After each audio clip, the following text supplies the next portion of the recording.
every amount that you can reduce speed of your page load without touching anything else on the front end of the site, you just make it faster, right? You know that people are going to convert higher. We know that. That's something we do with a lot of our clients, especially when we take on a new client. We do a quick audit and say, like, how is your site speed? How's the site performing? We can, without touching anything else on the site, you clean that up and you can convert at 37% higher. In some cases, that leads to literally 30% more revenue, top line revenue.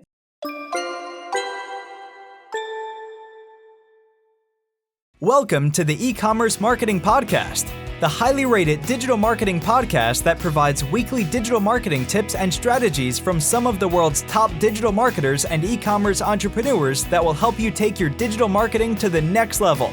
Sit back and enjoy this power-packed episode hosted by Arlen Robinson, who is an e-commerce entrepreneur and digital marketing expert with over 20 years of experience. Hey, e-commerce marketing podcast listener. Are you looking to increase traffic and sales to your website? You can do this by launching your own affiliate program. Just visit getosi.com and sign up for a free trial today. That's getosi.com. Now get ready to hear from your e-commerce marketing expert of the week as they drill down to give you details on marketing strategies that can help grow your business. Welcome back to the E-commerce Marketing Podcast, everyone. My name is Arlen and I am your host. And today we have a very special guest, Sarah Gallagher, who leads the team at Gamma Waves with over 15 years of experience at the forefront of digital and e-commerce strategy. Sarah isn't just following e-commerce trends, she's setting them. She's known for her deep expertise in transforming mid-market brands into an e-commerce powerhouse, all while fostering a culture of collaboration, excellence, and inclusivity.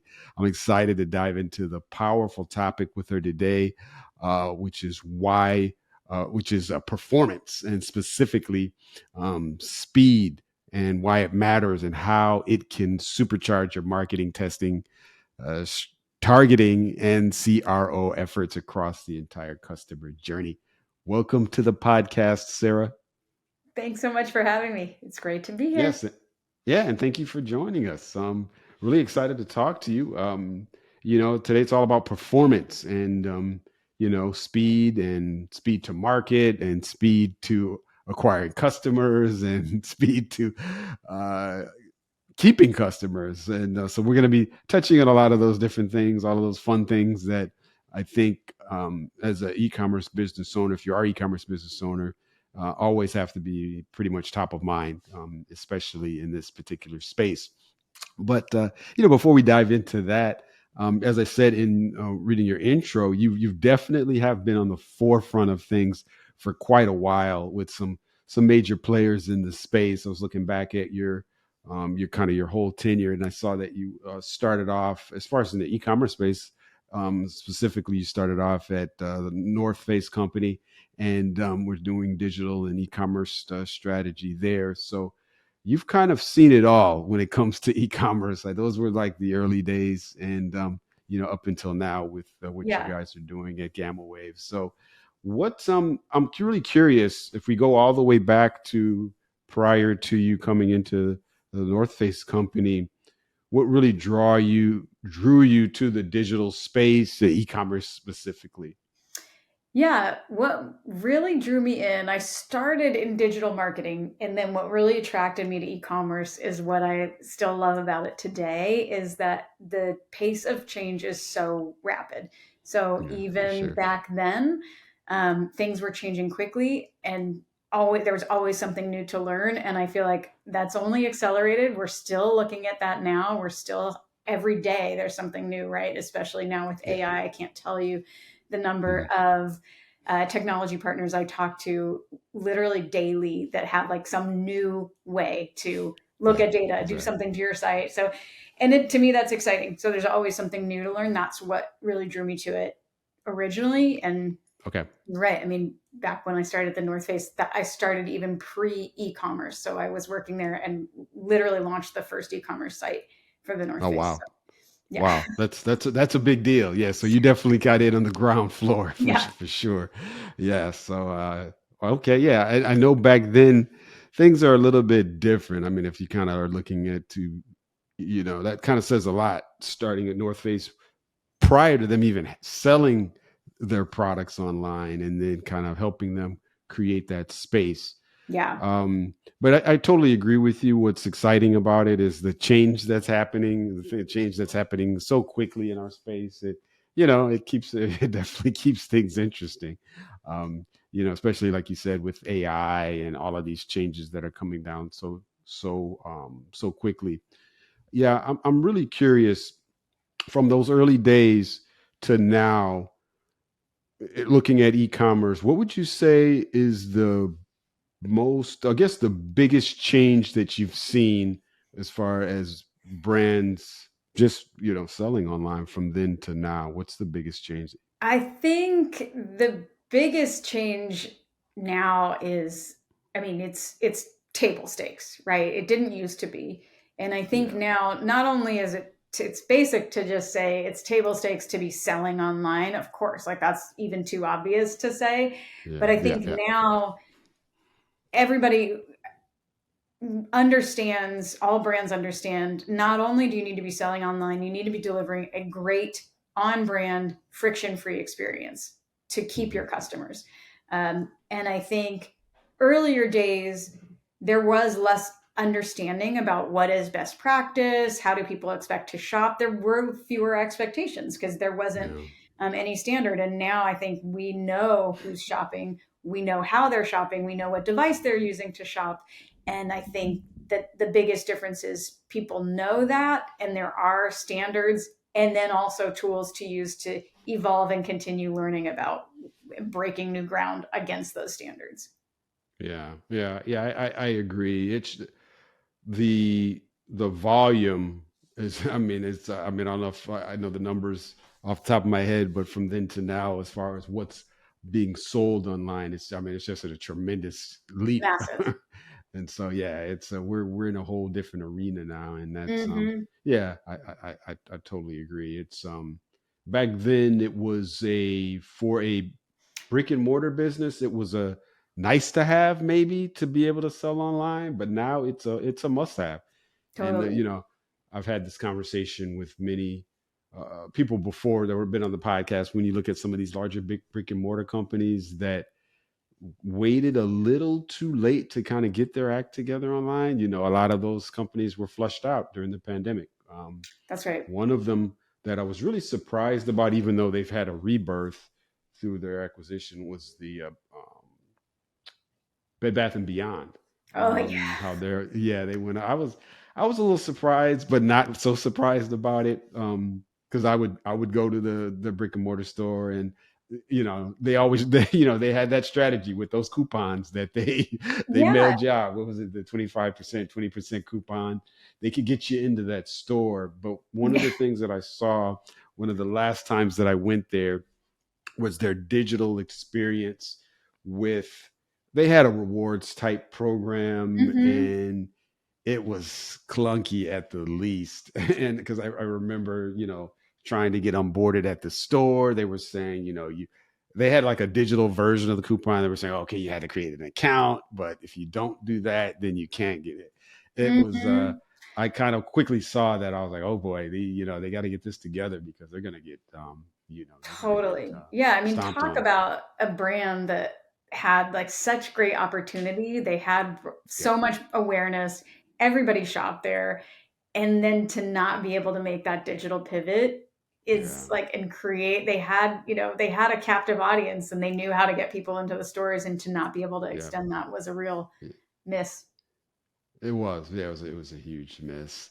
Mhm. But let's go ahead and dive into our focus today, which, of course, like I said, we're going to be talking about performance. And then, of course, we saw there that that was a perfect example of Yeah. a company that didn't perform online. But Not fast enough. Yeah.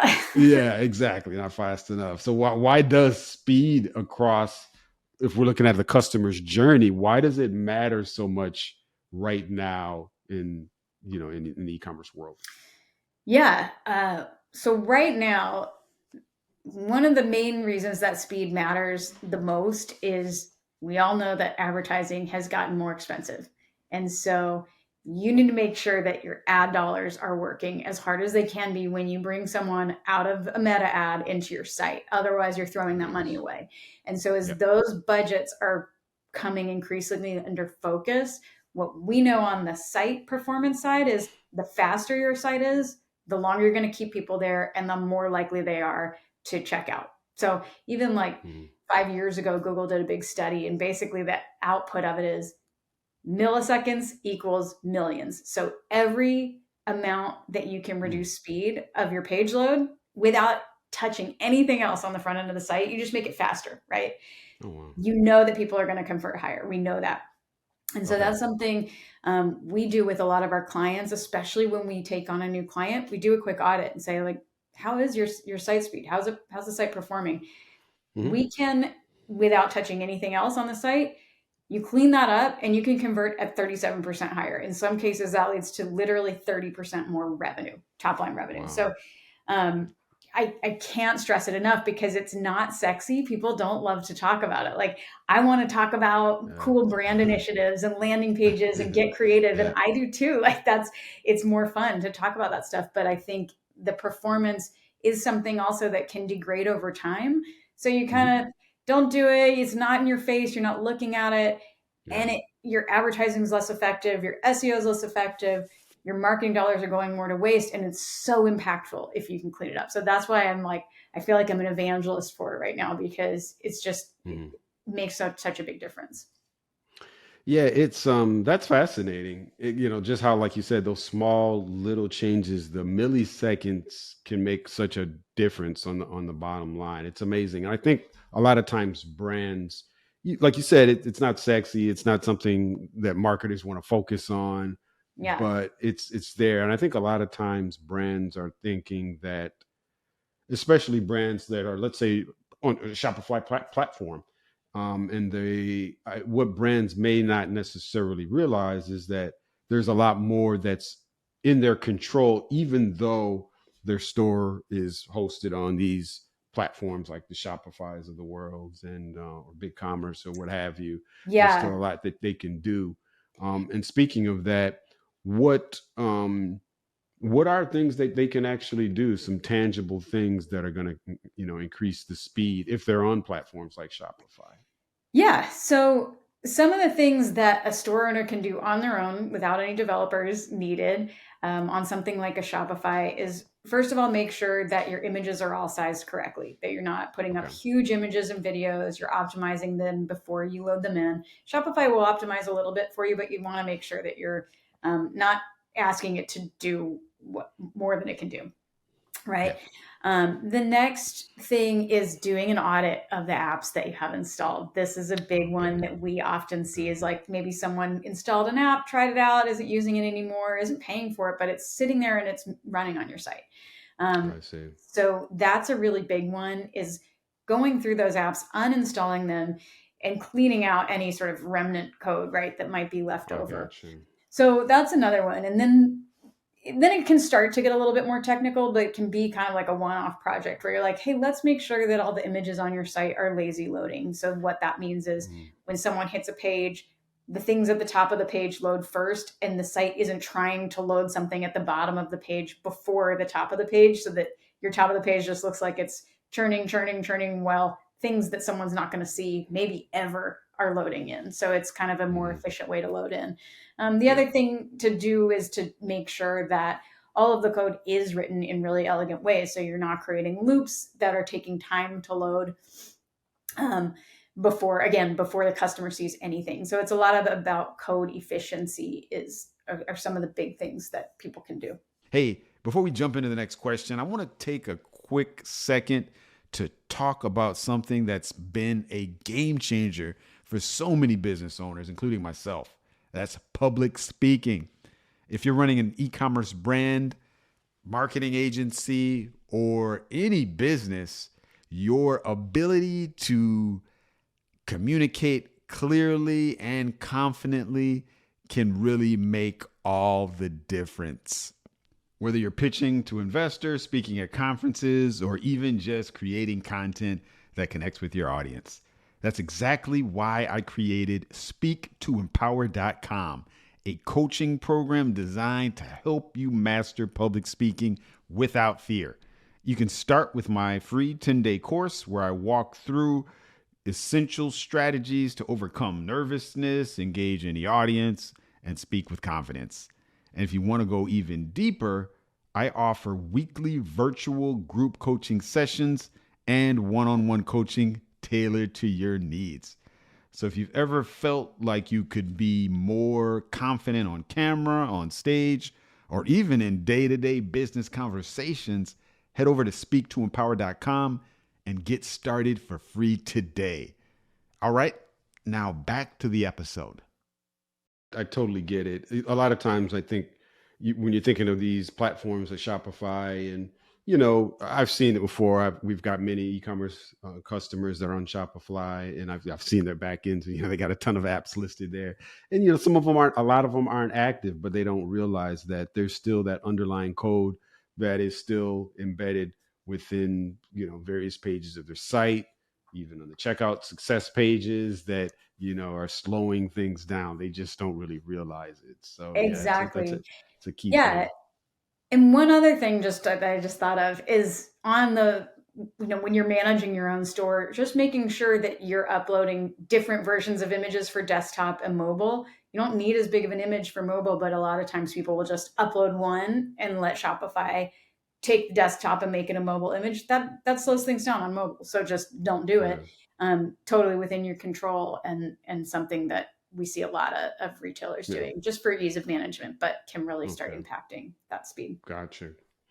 So just so we can kind of wrap our heads around, and people I know are wondering, they hear the stats that you said and how much just small changes can make such a big change. If we look at this practically from a marketing campaign standpoint, from let's say a company doing some a marketing campaign, they've got social ads or some email marketing campaigns, and they've got customers clicking on those ads, coming through to their site. How exactly is this speed, load time? How is it really affecting the numbers at the bottom line? Is it the fact that when things are slower loading, is it an experience issue that's turning off customers, or what actually is it that's making that difference? Yeah, it's an experience issue and it's a stickiness issue. So if a site, depending on how slow it loads, if you're sending someone through to a landing page and they want to see something quickly and they're not seeing it right away, we know, especially people shopping on mobile, attention spans are down. And they're just more likely to, this is taking too long, I'm going to go look at TikTok for a minute while it loads, and then they never come back. Right? Because they've forgotten. And then, so that's one issue. Another issue is often people come in to see a product that was in an ad, and it's maybe like a more mass product, but that's not what they end up buying. 80% of the time, that's not what they end up buying. So we know they want to navigate from that product to other products. You need to make the site as quick as possible, because the faster things load, the more products they will view and the more likely they are to find the product that's actually right for them. So that's another sort of like experience and like removing friction element where this really impacts the bottom line. Okay. Yeah, I get it, because I've been there. I've been to these different sites, and it's, if you're interested, it loads slow. Hang in there for a little bit. You may get distracted, go somewhere else. Yeah. And then most likely you're not going to come back. Exactly. Yep. So if it's like loading really snappily and you don't ever create that moment of hesitation for someone to use, like, oh, I'm going to just do this other thing, then you keep them, and then they're more likely to convert. Yeah, absolutely. Now, in your company, you've worked with many mid-market brands that have been looking to scale.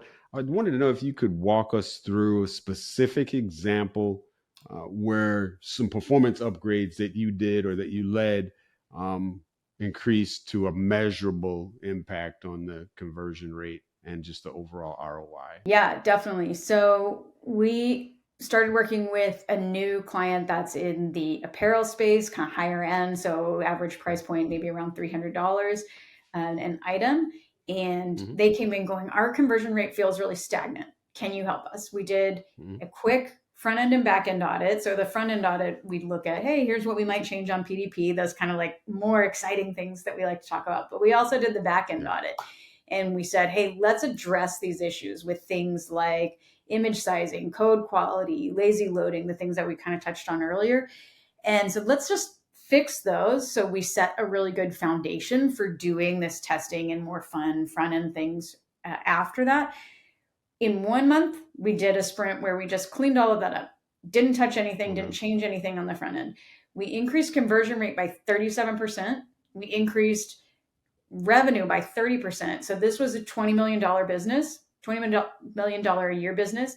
What that extrapolates to for them over a year is an additional $7.9 million. So without touching anything on the site. And so that's because it's making all of their marketing dollars work harder. So traffic that they're bringing in from Meta, their email campaigns are converting higher. Everything is more efficient because it's just working better. Wow, so that's impressive. That's a huge increase, like you said, without even touching anything. So this is no content changes, no layout or design updates. Nothing. It's just performance. That's it. Okay. Yeah. And then now they have this great foundation. So they're confident everything is working. It's quick. And now we're doing the front end changes. And so trying to push that even more and get them even higher conversion and bigger AOV and better retention too, like bringing these customers back to spend again. So would you say that's the performance is something that you want to look at first before then looking at content, looking at design, looking at the user experience? Typically, yes, because I love to roll out UX and CRO changes as tests, as A/B tests.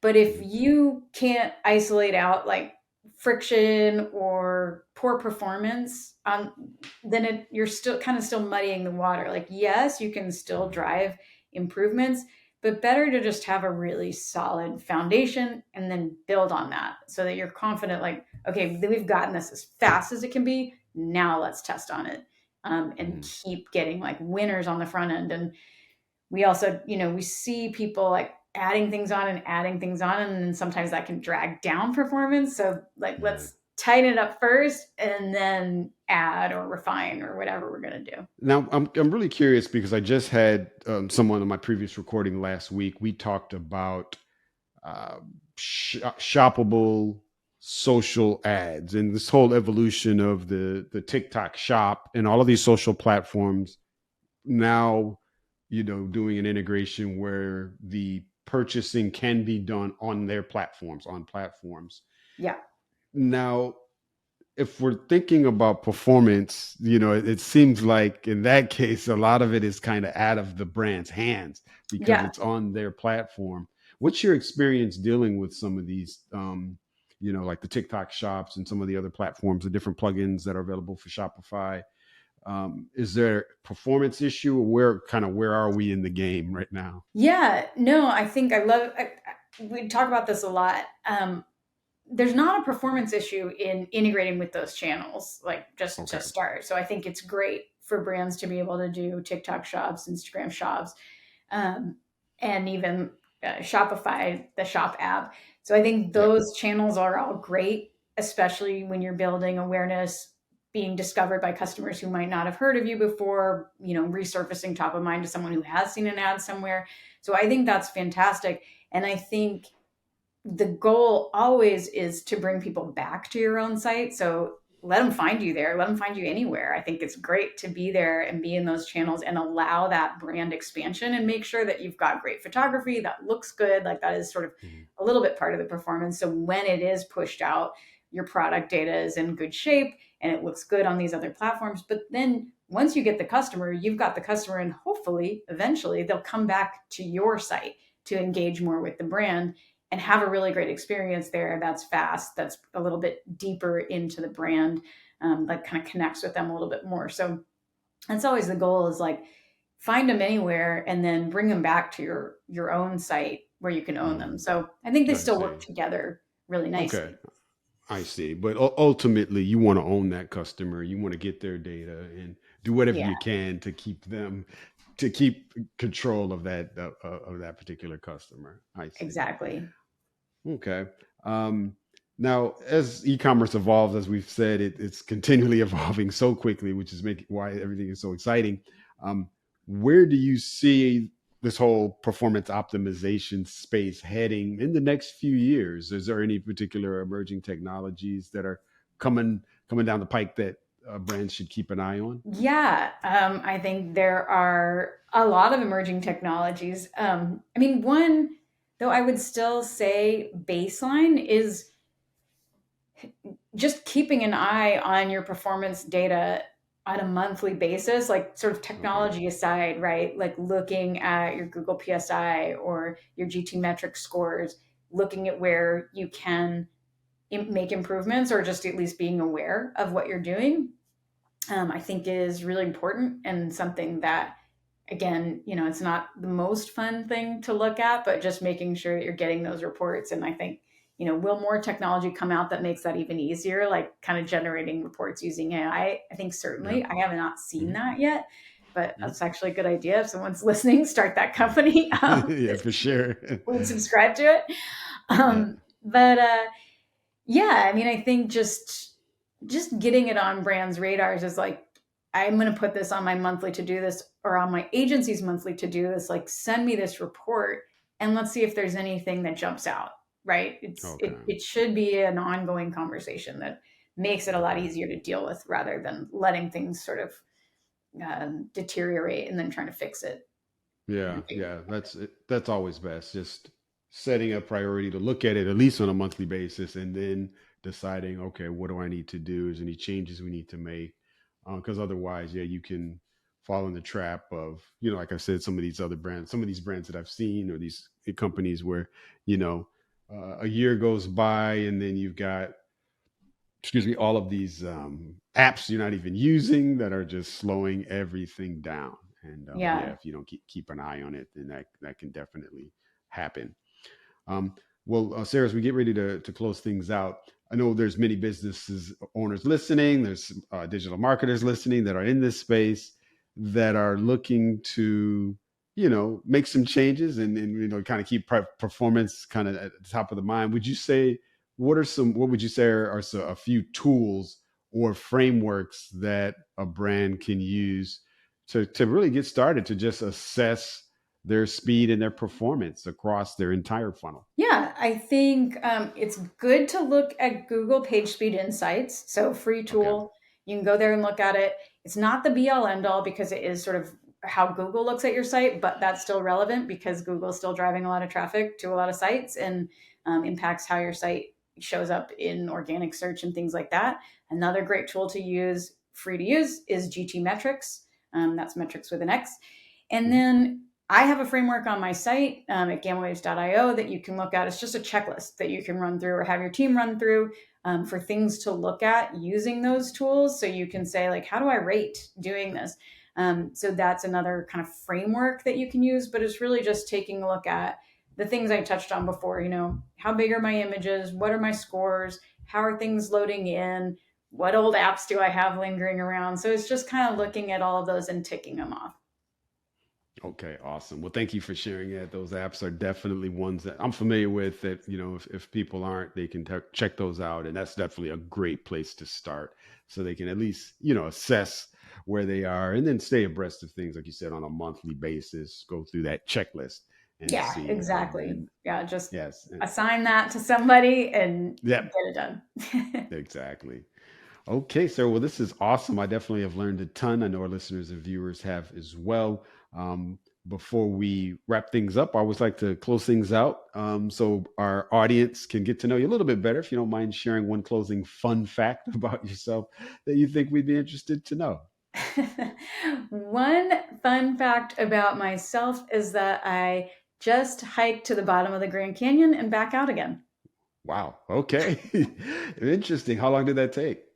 I did it over a 3-night trip. Okay. Awesome. So it Yeah, took a that little bit of sounds time. It was good. nice, very beautiful. Okay. Yeah, I guess let me see. You just did that recently with that like March's time frame? Yeah, I did it actually in the last fall. In the fall, okay. That was just going to ask about that. You got if you're going to do something like that, you don't want to do that. You don't want to do that in the summer. No, you do Yeah, not. yeah. Okay, that's really cool. Yeah, that's definitely something. That's something I had thought about doing way back, and towards the beginning of starting our business. Myself and my business partner, we were driving through. I think from Phoenix, we're going to go to Vegas, and we were going to camp out at the Grand Canyon. I don't know if we were going to hike all the way to the bottom, but we were going to camp out. But like a tremendous torrential rainstorm came through, and we were like, it's not going to happen. Not, yeah, By the time we not, got there, we were like, no. that wouldn't be fun. It But was super fun and like strong. We didn't stay, we were camping, but there's a place called Ghost Ranch down at the bottom of it okay, where you can stay, and that looked okay. really fun. Really? Okay. That Yeah. sounds awesome. Well, yeah, that's definitely on my list of things to do at some point. So, yeah, thank you for sharing that and appreciate that. And definitely thank you for coming on. Lastly, before we do let you go, if anyone wants to reach out to you and pick your brain any more about performance or just all things e-commerce, what's the best way for them to reach you? Yeah, they can always find me at Sarah, SARAH, at gammawaves.io, or I'm on LinkedIn. Okay, awesome. We'll be sure to have those links in the show notes as well as on our site, and have so people can reach out and connect to you there. Well, once again, Sarah, it's been a pleasure having you on. We really appreciate you coming on the e-commerce marketing podcast. Awesome. Thanks so much. It's been great talking to you. Thank you. Thank you for listening to the Ecommerce Marketing Podcast. If you've enjoyed this episode, be sure to rate, review, subscribe, and share it with everyone you know. Are you looking to take your digital marketing to the next level but are tired of weeding through countless YouTube videos with unproven and untrusted marketing strategies? Well, we have the answer for you. The More Sales Every Month online digital marketing course. In this information-packed course, you will learn effective keyword research, link building, content marketing, and much more to attract and convert your site visitors into paying customers. Just go to moresaleseverymonth.com and sign up today for a low one-time fee. In addition to this power-packed course, if you would like to get access to a growing repository of digital marketing articles, PDFs, and ebooks, check out getosi.com/resources and opt in to get full access to our library of priceless marketing information to help you take your digital marketing to the next level.